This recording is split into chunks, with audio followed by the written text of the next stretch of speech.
L'ice est de plus en plus présent en Polynésie. En tout cas, les saisies sont de plus en plus nombreuses et importantes.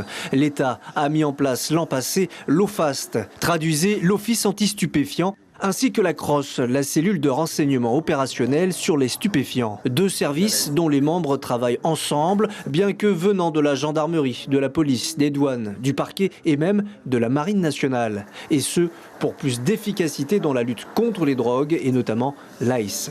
En 2020, plus de 3 kilos d'ice ont été saisis. Cette année, c'est près de 18 kilos. Une belle victoire remportée par les forces de l'ordre qui savent ne pas pouvoir se reposer sur leur laurier. Il ne s'agit pas de crier victoire contre le trafic d'ice, parce que ça va continuer, ça va durer. Les trafiquants adaptent leur organisation, même s'ils ont reçu des coups importants. On parlait des saisies, que ce soit de la drogue, de biens, ou même, bien sûr, l'emprisonnement. Il ne faut pas oublier qu'il y a à peu près un tiers des personnes qui sont dans nos centres de détention qui y sont pour trafic de drogue. Les pouvoirs publics ne minimisent pas pour autant le trafic de Pakalolo. Plus de 33 000 pieds ont été brûlés en 2020. Un trafic qui alimente souvent celui de l'ice. Chacun d'entre eux doit être combattu.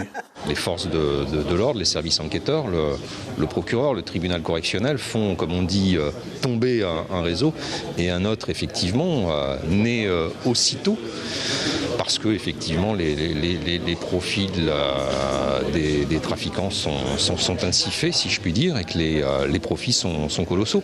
Mais encore une fois, ça ne doit pas décourager les services de police et puis la justice de façon générale. L'an passé, les forces de l'ordre ont également saisi plus de 200 millions de francs de patrimoine chez les trafiquants d'ice. Elles savent que la lutte est loin d'être terminée. Certains estiment la valeur du trafic à plus de 40 milliards de francs au total. Un chiffre difficile à confirmer, mais qui en dit long sur le combat à mener. L'information en continu sur Polynésie la première, Internet et réseaux sociaux.